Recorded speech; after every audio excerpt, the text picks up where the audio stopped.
Welcome to the After Dark podcast with Anthony James and Konrad. This is an extra episode for your YouTube comments because Anthony James and Konrad could not stop rambling on. What a pair of schmucks. Hello, and welcome to the After Dark podcast. I'm Anthony James, and that's Konrad. Hello. Well, Konrad, how have you been this week? Amazing. It has been definitely four days? Did you say it's Friday this is going up? Yeah, 4 days since we last recorded. Definitely been 4 about days. Half an hour. Yeah, four full 24-hour days. Yeah, the Friday, let me quickly check the calendar, the 30th has been a great / bad, please delete as appropriate day in the world. Halloween tomorrow. Yeah, Halloween tomorrow, exactly. I can't wait. I've got my pumpkin ready. I actually do have my pumpkin ready. Really? That's going to be long dead by Halloween. Oh yeah, make a pumpkin soup tomorrow. Oh, nice, delicious. £1.50. You can't beat it. Okay, so bearing this in mind, let's get into the questions. Yep, let's do it. A stranger from the outside. First question comes from regular listener Brent the Middleman, and Brent says, "Thank you both. These are getting better every week." Thanks, Brent. And it can't get much worse. Let's be honest. Yeah, exactly. There was no car this week, so you're missing out. But anyway, yeah, there were some drunken revelers walk past my window actually, which hopefully the noise reduction. I didn't hear them at all actually. Amazing. There you go. The wonders of modern technology.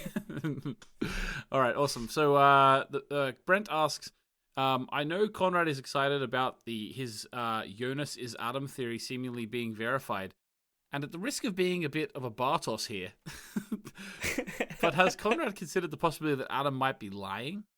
Adam, oh, get out of it. Adam would know about Jonas's next scar and his whole life for that matter. With this disfigurement, it wouldn't be too difficult to fool naive young Jonas, right? What a better way to recruit a new soldier into Adam's war on time/God.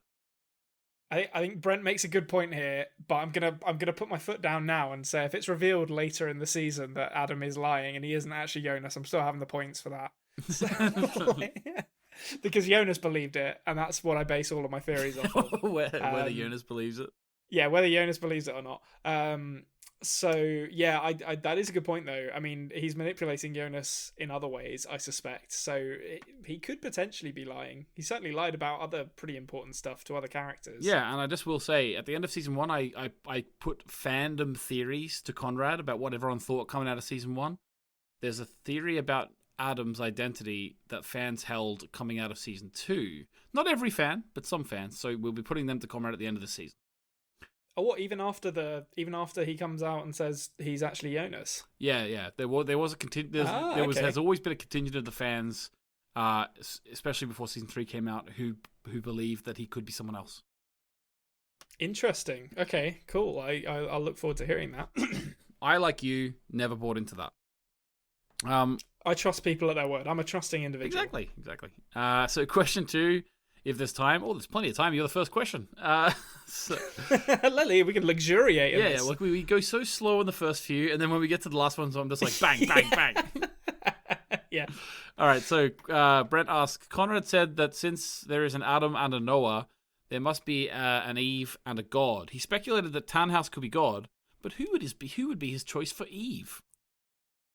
Oh, it's got to be Claudia. I feel like she more than any other character feels like she's operating in direct opposition to Adam, which, if we know anything about the creation story, it was all Eve's fault, and her and Adam were at each other's throats. I don't actually believe that, by the way, just to clarify. But I would actually say it was all God's fault, in my opinion. Yeah, putting them in that garden with all that delicious fruit. Yeah, I feel like Claudia's probably the Eve. I have kind of gone back and forth on the. Well, I say back and forth. I really just mean back and then stayed there on the Tannhaus's God theory, purely because Adam does talk in this episode about how God is time, which feels like it kind of flies in the face of God being an individual. But I do wonder if other sort of biblical characters are going to turn up. Is there going to be, a Jesus or a Mary Magdalene, maybe? And who could they possibly be? Interesting. I also the whole Adam thinking about the time is God, like that's fair enough. But it's, I suppose, are you talking like thematically, or are you talking what the characters think they are? Do you know what I mean? Because obviously Adam has called himself Adam for some reason, and he called Noah Noah. But if you're talking about like Tannhaus being God, like, do you really think that Tannhaus is going to be walking around calling himself God, or is that a thematic thing? No, I mean, I don't think it's. He doesn't seem like the kind of character who would be corrupted to the extent where he would refer to himself in those kind of terms. I more envisaged the kind of position that the characters would occupy in a power structure.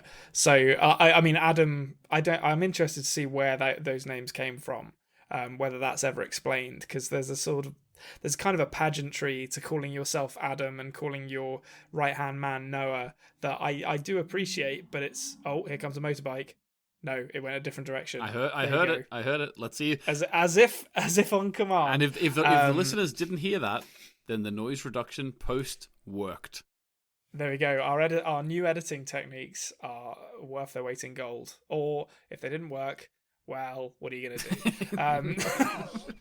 But no, I'm interested to see what whether it's ever explained where the kind of theatricality of that naming convention comes from. But it seems like it's just Adam and Noah who are kind of into it, and everyone else is just sort of just uses their own name. Yeah. They didn't join in on the fun. Okay, so next question from DJKL Productions. Since Konrad mentioned the look of the church, I can tell you that it's not scenery built in the studio. The church is in a cemetery chapel of the... Jesus Christ, this is going to be hard. Go on, nail it. Nail it on the first go. Südwestkirchhof. Oh, perfect. Stahndorf. Yep, close to Berlin. That's the one. So it's a real church. Yeah. That's nuts. Like that. I mean, it's a great looking church, but to me, I don't know, like dark red wood and black pews. That doesn't feel like church colors to me. But that's awesome that that's real. I'll have to look that place up. Yeah, and the cemetery is apparently the 10th biggest worldwide, and is very creepy because it has a lot of very old gravestones and is located in the woods. The church was built according to the Scandinavian style in 1909. 10th biggest graveyard in the world. That's an interesting thing to lay claim to, or claim to fame. Yeah, like who's keeping the tally of how many bodies are going in each graveyard? Because there's more going in every day. I wonder if is it biggest by number of bodies or square footage? Yeah, because one of those is less grim than the other. Well, what's got the most bodies? Like I've been to what do you call it? The Omaha Beach. I've been there in Normandy. That's probably. I don't think that counts as a graveyard. Of course it does. The actual. Do you think that counts as a graveyard? Is there a graveyard there? Yeah, there's a graveyard there of all the soldiers. Oh, I didn't know that. I thought you meant just like buried under the sands. No. There's a graveyard of all the soldiers. Okay. Like there's thousands of them.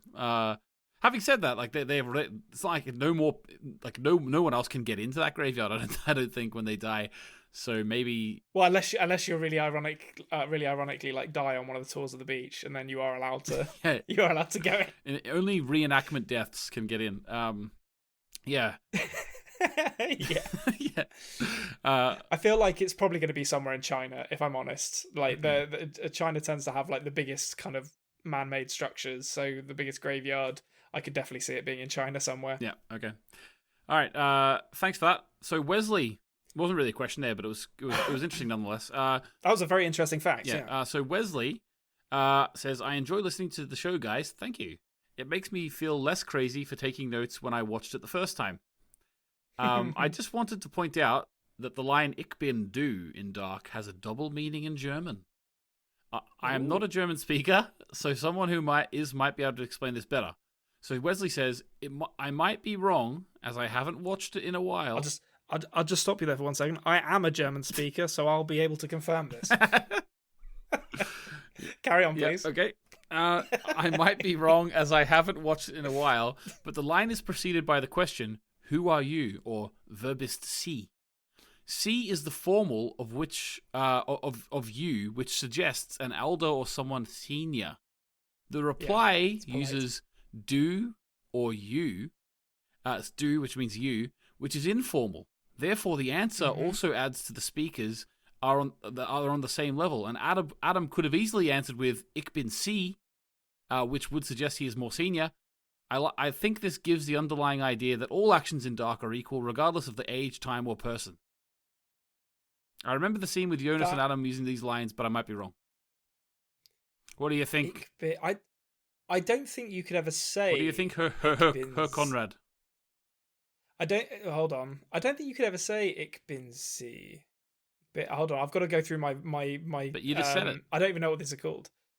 So the way I was taught in German was "Ich bin, du bist, ist, wir sind, ihr seid, sie sind." So it would be.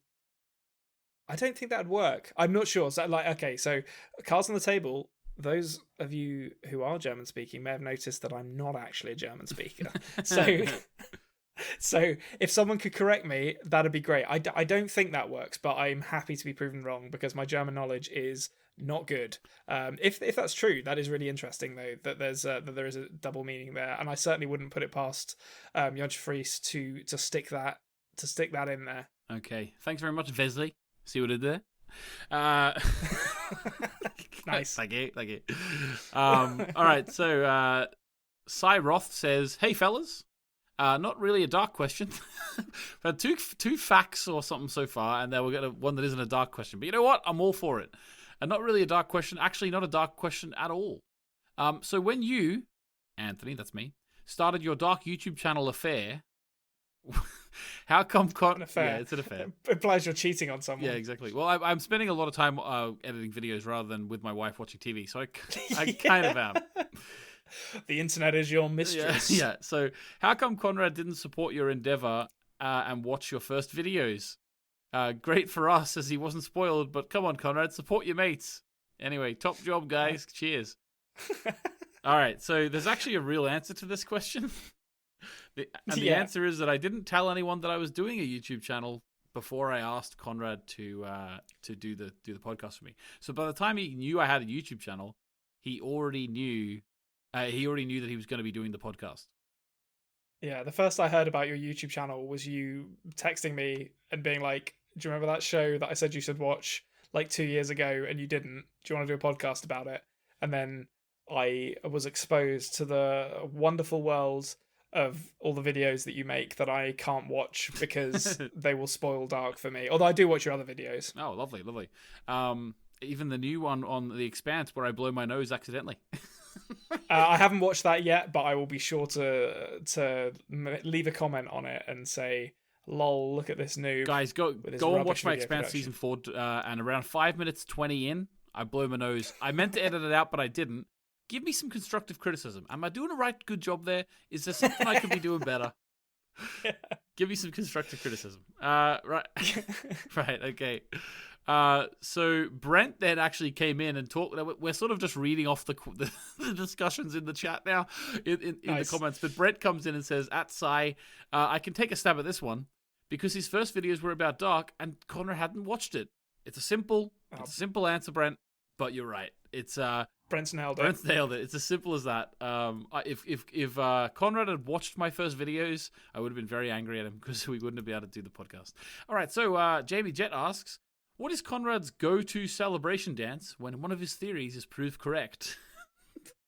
It's a sort of like badly moonwalk across my room while like flipping the V's, which I don't know if that really translates to other other cultures. But like, so okay, in British culture, we do like a kind of reverse peace sign. Like most cultures have like the finger, and we do the index finger and the middle finger. We have the finger as well, but you do the index finger and the middle finger, and you kind of it's like a reverse peace sign, and you do that when you're like, "Yeah, come on," and that's normally what I'll do. I'm not doing it at anyone in particular. It's just sort of like, take that. You're world. Not doing it to your partner next to you.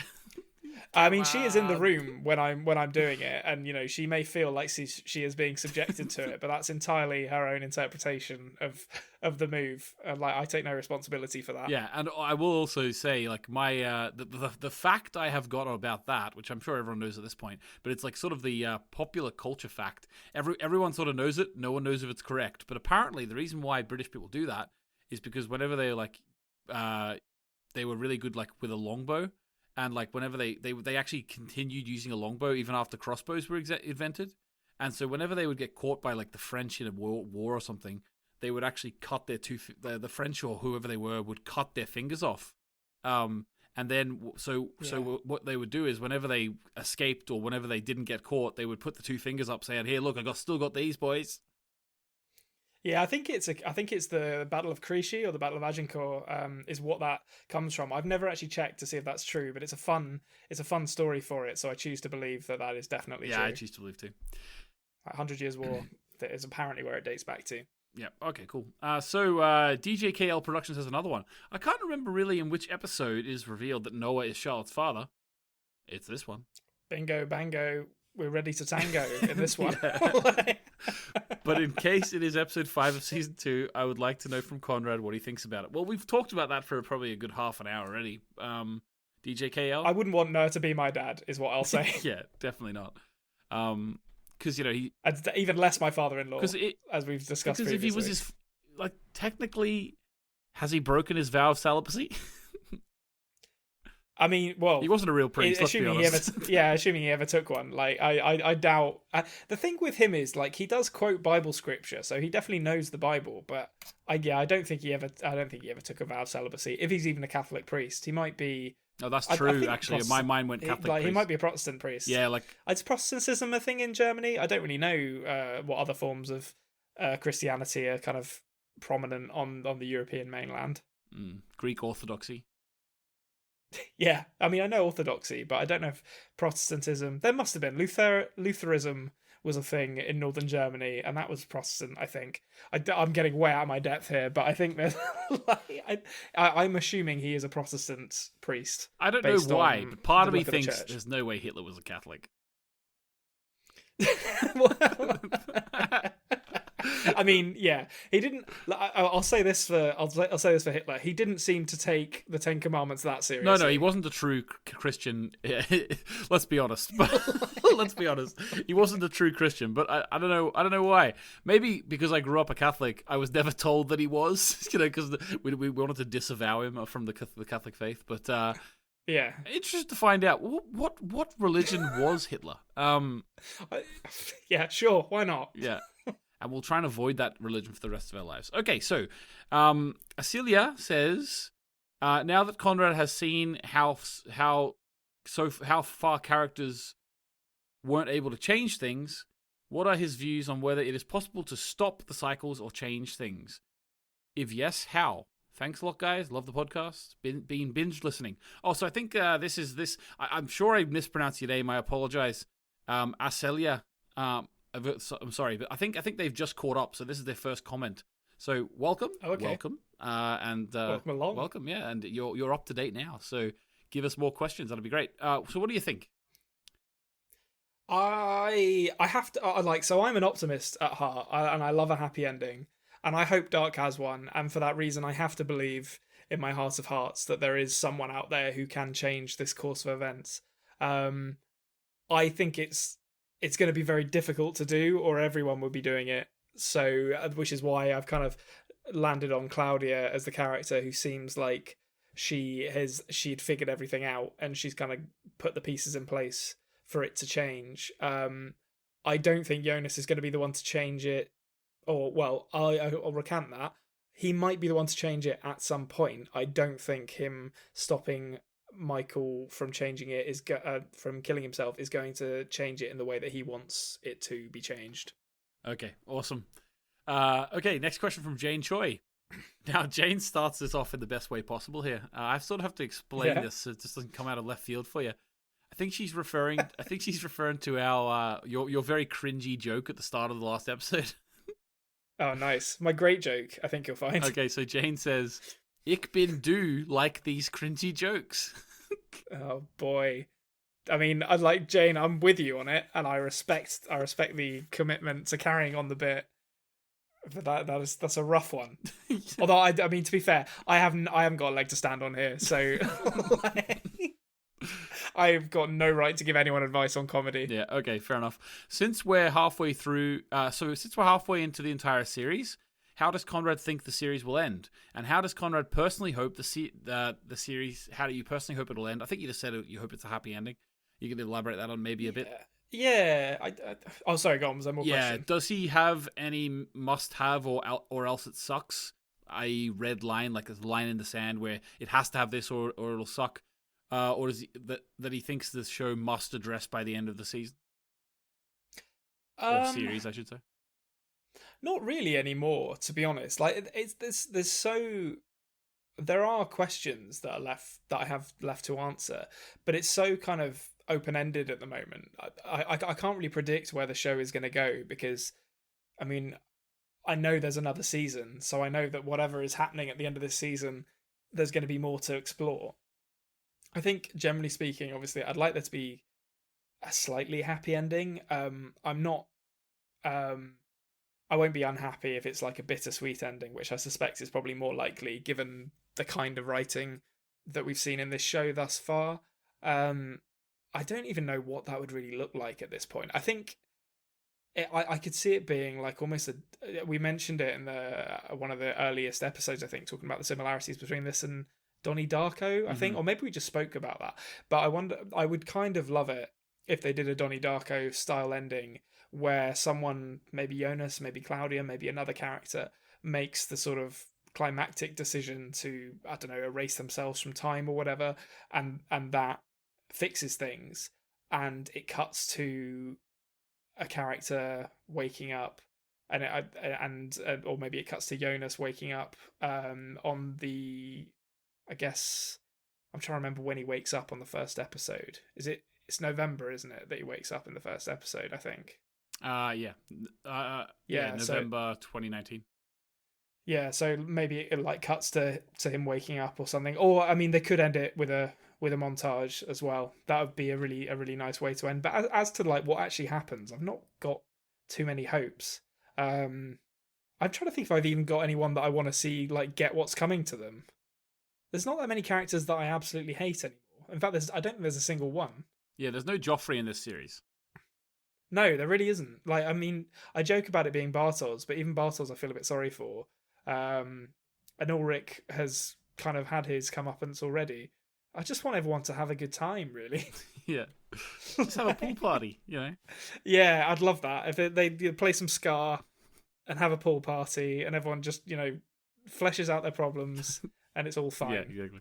That's how I want Dark to end. Okay, awesome. Thanks very much, Jane. Next question. Lord Stannis has re-entered the chat.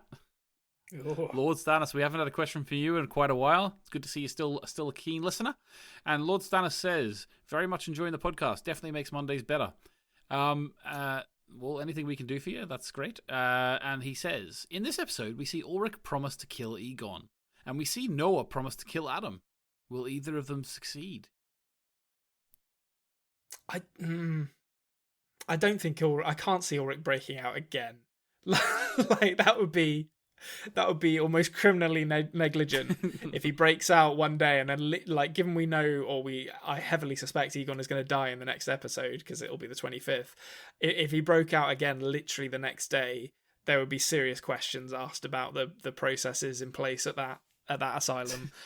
So I don't think it's going to be Ulrich who does. I think Noah will kill Adam though. I think Noah's a man of his word.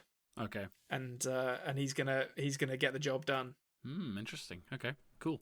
Thanks, Lord Stannis. Venla says, great episode once again. Konrad, do you think Mikkel would have chosen, if he could have made the decision in a more calm environment, Ulrich or Enos? Oh, I think he would have chosen Ulrich. Yeah, 100%. I think the only reason he didn't say anything is because he was kind of overwhelmed by the situation and has like a bunch of sleeping pills still in his system. I think it's telling. I'm just thinking back before I say this. I can't recall any moments between Enos and Mikkel that have matched the kind of intimacy of the hug between him and Ulrich. There maybe there's one or two I can't immediately think of, but I feel like it's very clear that as kind as Enos has been to him when she's not pumping him full of sleeping pills, Ulrich is still his dad and he still loves his dad. Okay, cool. Right, next question. Atahan says, for Konrad, so Noah is Charlotte's father. So Charlotte and Tronta are cousins. And Tronta's grandson is Magnus. And Charlotte is the mother of Francisca. Uh-huh. So distantly, Magnus and Francisca are related. Not even that distantly, to be honest. Yeah, not that distantly. How do you think this will affect their characters? Will it? I mean, if it didn't stop Marta and Jonas, it's not going to stop Magnus and Francisca, let's be honest. I wonder if they'll even find out. But yeah, I don't think it's going to affect them too much. Yeah, and then just really quickly, do you think that Jonas will succeed in stopping Michael from killing himself? Or do you think he'll even get to the point where he can be successful? Like, I suppose, like, do you think he'll even get there? I think he will. I don't think it's going to have the result that he wants it to have. Okay. That's like my big call for, like, I guess probably the end of this season. I think he's going to stop Michael from killing himself, but then he's not going to, like, pop out of existence. Okay, cool. Interesting. And then for Anthony, did you see the Noah-Charlotte reveal coming the first time round? At this point, who were you suspecting Charlotte's mother was? Now that it had been alluded to by Noah that it was important. So I can't, to be honest with you, I can't remember if I had put it together. I think I probably had put it together by the time he said it. But I can't remember. I couldn't reasonably say that I can remember that. So, in terms of who I thought Charlotte's mother was, like, I don't know why that's blanking in my mind. I definitely had a theory at the time. I didn't share Konrad's theory that it was Elizabeth. That's for sure. It's a fairly out there theory, to be honest. I'm sticking to my guns on it until it's proven to be catastrophically wrong. Yeah. To be honest with you, I remember. I think I probably thought it was like either Claudia, because Noah and Claudia do seem to have some history. But also I think it might have even crossed my mind that it was Marta, actually. Because Marta is a very important character, it seems, but there hasn't really been anything that she's not really been tied into anything yet, except for her current modern storyline. So at the time, I think I was trying to reach to see where Marta could play into something, you know. So I think maybe that's what I was thinking. I did believe Agnes when she said that Noah was Noah was her brother. So, you know, I wasn't thinking. It's funny that Konrad doesn't at all think that Agnes could be Charlotte's mother, but he doesn't quite believe her as well. That never even crossed his mind. I suppose why would she have Tronto, not Charlotte then? But anyway. Yeah, so there you go. I didn't really have a theory, and if I did, I can't remember it. There's been so much happened between now and then. I've made so many theory videos on YouTube and everything. I can't remember. You just have to make a video coming up with some wild theory as to why someone else could be her mother, and then justify it with what you know. Yeah, definitely. Yeah, that's what I'll do. I'll do it in retrospect. Yeah, just pluck things out that fit your theory. Yeah, exactly. Okay, so Handsome Head Injury, great name, says a few things. One, Adam says Sycamundus is the opposite of a religion, but they have their own Bible, the notebook thing, a priest, a church, relics, disciples, a prophecy, and so on. What are your thoughts on this? Yeah, and an entrance to their like secret underground cult base that looks like Petra as well, which was also a city like that was kind of built as a testament to the gods. So, or not a city, but like a kind of temple that was built as a testament to the gods. Go on. Are they tax exempt? That's the big thing. I think that's why they do it, so they can be a registered charity and they don't have to pay taxes. Yeah, it puts them saying we're not a religion puts me in mind of when I used to go to, you know, some people do like Boy Scouts.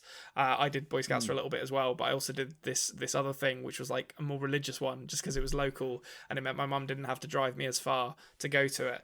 And we went to like a Christian camp, and one time one of the like counselors there tried to sell reading the Bible to me based on how much violence and sex there is in it, and which A, that feels like you're kind of misrepresenting the Bible, but B is also kind of like, oh, religion's cool, come check it out. And it's like you're fooling no one, all right? I know exactly what's in that book, and that's what these guys feel like here. Like, no, we're not a religion. Just ignore the the censers swinging everywhere and the candles that we have to ceremonially light every day, and all the people talking about paradise. That's definitely not a religious thing. Oh God, yeah.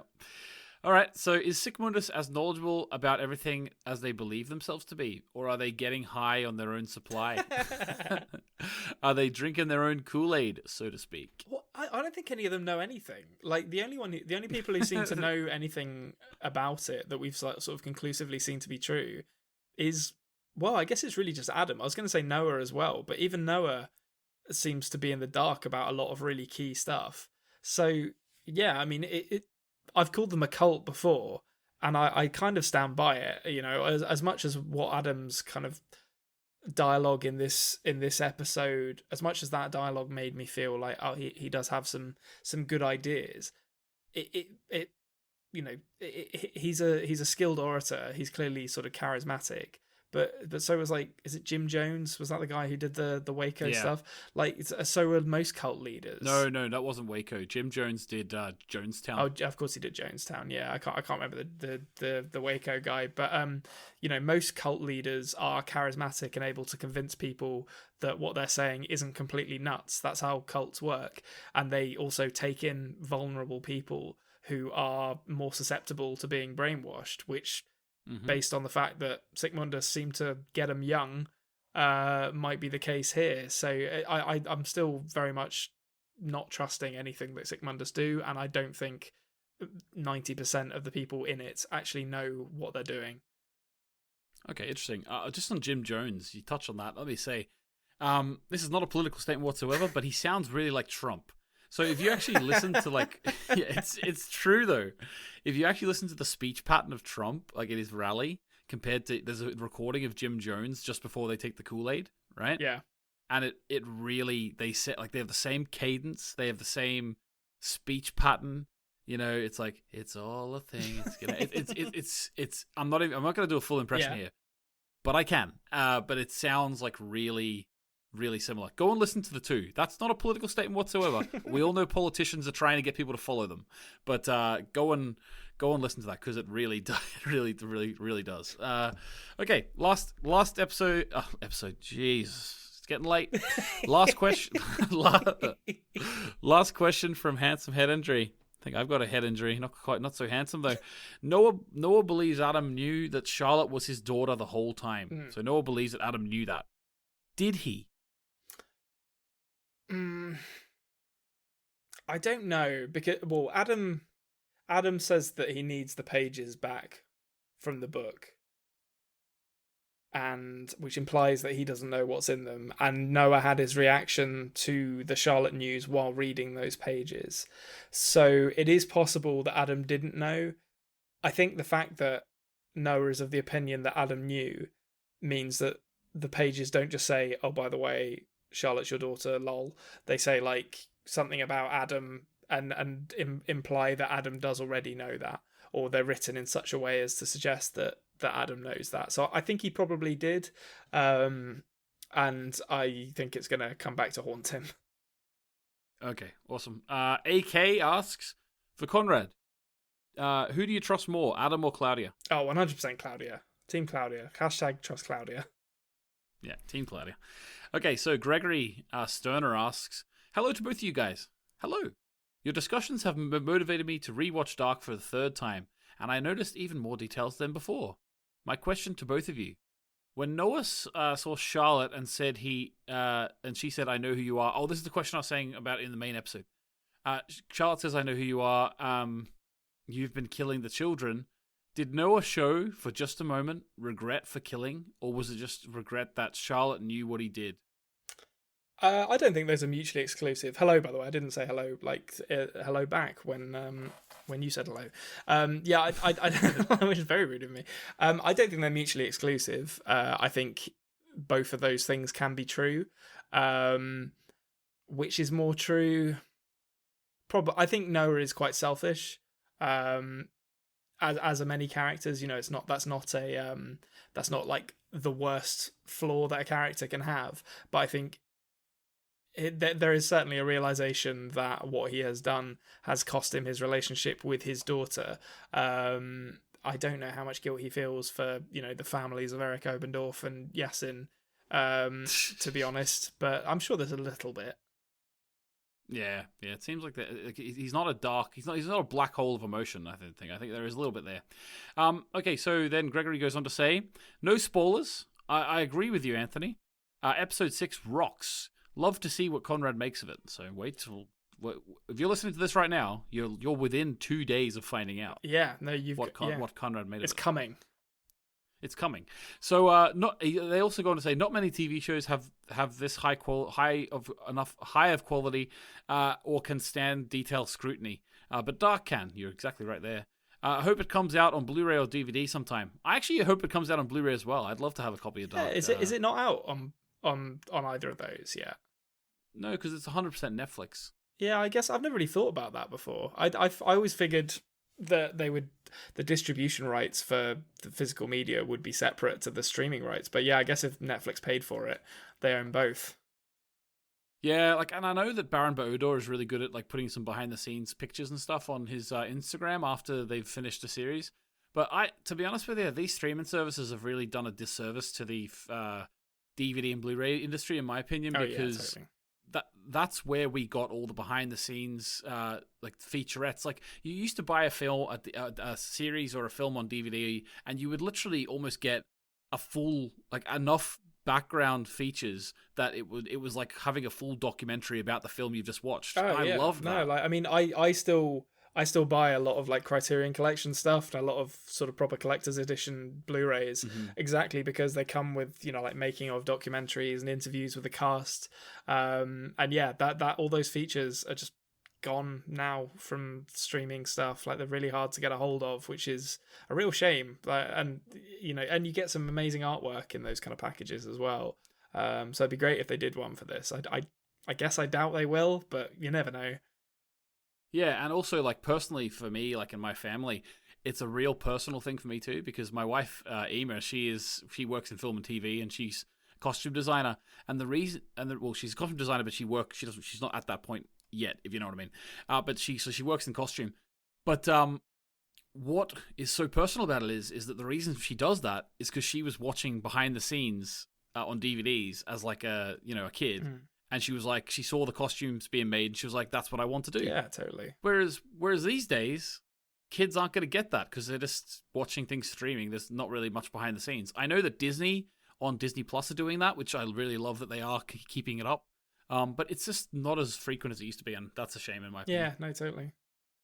Okay, so off subject. Have either of you seen the movie on Netflix called 2067? It's about time travel, and it looks good from the trailer. I haven't seen that, actually. It's about time travel. I will give it a go, because I do love time travel. So no, I don't think I've even seen that advertised. Normally I would expect Netflix to surface that stuff. But having said that, I have to go through Netflix every month or so and look at all the new releases, because I invariably find 2 or 3 movies that are really good, that are just hidden from the algorithm that I wouldn't have found otherwise. Yeah. And maybe that's one of them. Yeah, there's a new French series which my wife and I are going to watch. It looks great. It's called La Révolution. Oh, yeah, I found that the other day. That looks really cool. Yeah, so I'm looking forward to watching that. Love a period piece. Okay.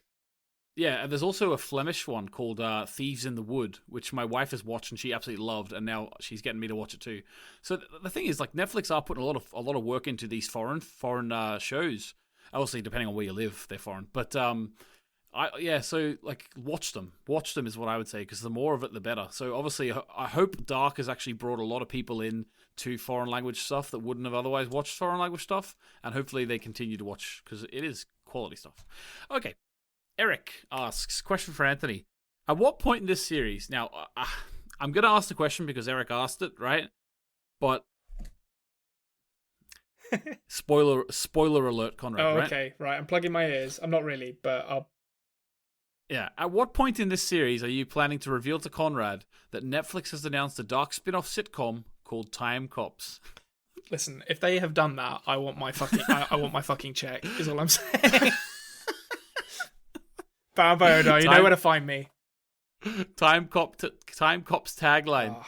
A buddy comedy featuring Charlotte and Elder Egon, who have weekly escapades in order to keep the existence of time travel a secret. Their antagonists, Clausen and Voller, Perfect. are always trying to crack the case.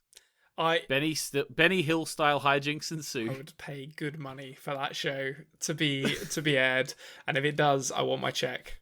That's all I'm saying. Yeah.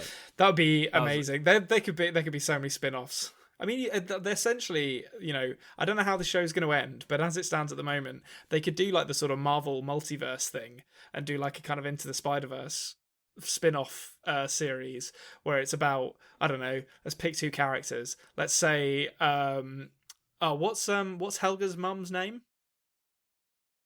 Is it Greta? Yeah, Greta Doppler and Bartos, and they get sent to cowboy times, and they have to just make it work.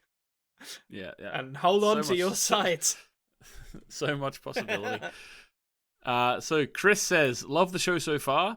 Not a dark related comment, but a show. Oh yes, I put this in here because Chris was really, really helpful to us. Oh, this was awesome. I'm not going to go. I'm not going to go through all of the details of his post. It's on the screen now if you want to see it. But Chris basically gave us a lot of audio hints. So both Konrad and I, obviously, we're amateurs. Like, we don't do audio production for our real job. I think both of us have we've got enough to the point where we can actually get something online. But fine tuning it to sound amazing, we need help with. So Chris has given us a load of hints and tips, which we have implemented for the episode of 18. So hopefully you hear a difference there. There was things like being able to normalize the sounds so that people listening in cars and stuff, you don't have to keep putting the sound up and down because of the different voices and the different modulation. So hopefully that's fixed. We're going to compress it a bit as well. Use noise and gates. we'll also put a noise gate on there as well to try and cut. Now, these are all things we were aware of, but did we know really what the point of them is? And did we know really, when was the right time to use them? No, not really. So that was really helpful, Chris. So thanks very much for that. That was awesome. I was very much like swimming against. You say you're aware of them. I definitely wasn't. So I was like trying to figure out a way because I had like hay fever for the last probably about 3 or 4 weeks. So my breathing has showed up on things, and I've been trying different ways to get the breathing to stop showing up, and the noise gates have very much helped with that. Yeah, exactly. Also, but Konrad, as long as you're breathing, you're alive, and we like it that way. That is true. Well, in theory. Right. In theory, yeah, okay. In theory, right. Okay, so thanks, Chris. If you have any more hints, Chris, let us know if you want us to improve it even more. Okay, so Master Onion North, last thing. Now, this actually was put up while we were recording, and between recording the main episode and recording this, I added this in. So squeaked across the line. It squeaked across the line just because I thought it was so funny. Master Onion North says, sorry, Konrad, but I'm taking Stranger's side regarding helping himself to some milk. He deserves this treat. Now, there is a question. Poor guy probably hasn't had a real swig of wholesome milk in some time. Where's your compassion? We don't know what the insects who make those cocoons produce. They could be milked, potentially, in the future. I will say that I haven't seen many cows in 2052. Although, actually, having said that, I haven't seen many cows anywhere. So, maybe Vinden just doesn't have a particularly thriving dairy industry. So we don't know. Sheep milk. Sheep milk, yeah, there are sheep. That's true. Or they could also just import it into the town. I mean, there were sheep. Probably easier. We don't know if there still are sheep. They're all. Oh, in the future, you mean? Yeah. Yeah, they all died in the 80s when Yasin exploded them. Oh, that's right. Yeah. I stand by what I said. I'm sorry. Like you can't just go into someone's house and start drinking stuff out of their fridge. Like it's not. It's his house. It's not. He doesn't pay the rent on it. No, he does. He does. He invested in stocks as an older man. Listen, the rules when you go round to someone's house are as follows: you can pour yourself a glass of water. That's fine. You can turn on the TV if you wake up before they do. That's also fine. But the fridge is sacred. You don't just go rummaging around in the fridge unless given explicit permission to do so. All right, agree to disagree. Oh God. Next time you come to my house, Konrad, you can go in the fridge. You have my permission. Yeah, but, yeah, see, that's there won't be anything in there, but you can go. Yeah, yeah. I'm gonna go drink milk out of a mug like a weirdo. Yeah, just take my son's yogurts and stuff. That's all. We have food for them, and then ours is very stark. My mum used to get so cross at me whenever I'd take one of her Diet Cokes because she bought the exact right amount for her week. And if I had one, it threw all of her plans into disarray. So I think that's where this comes from. Yeah, so just in case you took a Diet Coke, she banned you from the fridge. Yeah, I just wasn't allowed to do it. No joke. I apologise for this, listeners. This is just take a trip inside Konrad's home life and the fridge rules. But yeah, whenever I'd go home, I'd be like, "Mum, can I put like some Baby Bell in the fridge?" And she would nearly always respond with just like, "Oh, but we're having a roast on Sunday, and I'll have no room for everything if you put this 1 pack of 8 Baby Bell in the fridge." Baby Bell cheese, for anyone who doesn't know what that is. I feel like Baby Bell must be international, surely. Well, I didn't know about it till I came here, but I was 12, I suppose. Oh, really? There's delicious I don't know. bouncing orbs of Edam. Well, not really orbs, Yeah. they're wheels. They're literally wheels. Yeah, no, they're good. They're good. And I finally got my son to like it the other day because he was always refusing it because it didn't look like food. But finally got there. While we're talking about mothers and food, though, just to add in a little anecdote about myself, what is it about mothers and like disliking being asked what's for dinner? like that was the bane of my mother's life. Every single day we'd come home from school like, "Well, what's for dinner, Mom?" She goes, "What's for dinner every day? What's for dinner?" I was like, "Yeah, I'd like to know what I'm eating for dinner, please." I don't get it. Am I going to be in like 10, 15 years? Am I going to be annoyed at my son's asking me what's for dinner? Like, I think if you have to answer that same question every day for 16 years, it could grate on you a little bit potentially. You know what she didn't do one time though? What? If it started annoying me, I'd get a little like whiteboard on the fridge and just write what's for dinner. Well, just when they ask you, just do the Simpsons. Don't make me tap the sign thing again. You just like, yeah. That's what I'm gonna kindly refer to the whiteboard. Yeah. Anyway, that's the end of the Konrad and Anthony Life and Times podcast. Yeah. We featuring back every occasional Friday. Dark discussions. Yeah, who knows? We might do something like that in the future. Maybe we'll just like start a random extra podcast where we just yarn on for half an hour. But yeah, that's that for this week. If you want to subscribe to the podcasting apps, I don't think I told you to do that at the start of this one, so if you could, that'd be great. Subscribe to the YouTube channel, of course. Like the video. I don't think there's much else. No. What do you think, Konrad? I can't think of anything else. I'm trying to desperately like kind of navigate my way towards you doing the outro now, and I've talked myself into an audio cul-de-sac, so I'm just going to stop talking for like 5 seconds and let you just pick it up. Alright, go. Goodbye! Goodbye! Nice. Thank you for listening to the After Dark podcast. Make sure you subscribe so you don't miss an episode.